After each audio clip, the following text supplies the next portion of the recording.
पुढची महत्त्वाची बातमी आपण पाहूयात। कारण नसताना धनंजय मुंडेंना बदनाम केलं जातंय। संतोष देशमुखांना न्याय द्यायचा म्हणून गप्प बसलो। धनंजय मुंडेंचे बंधू अजय मुंडे यांची ही महत्त्वाची प्रतिक्रिया आहे। सुरेश धस यांचे आरोप बिनबुडाचे असल्याचा दावा देखील अजय मुंडे यांनी केला। खोक्याच्या प्रकरणामध्ये धसांना सहआरोपी करा, खोक्याचा आका कोण आहे हे आम्हाला माहिती असल्याचं देखील आता अजय मुंडे यांनी म्हटलेलं आहे। दोघं बहीण भाऊ मंत्री झाले असताना विरोधकांच्या डोळ्यामध्ये कुठंतरी खुपते।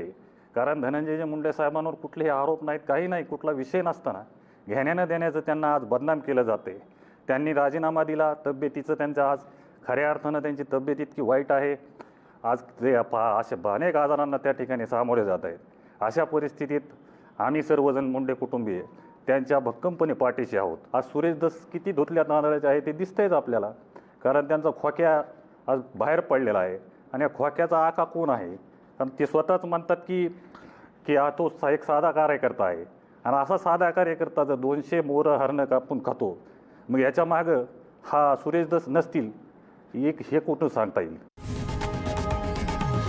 लोकशाही मराठी ऐका, पहा, जागरूक रहा।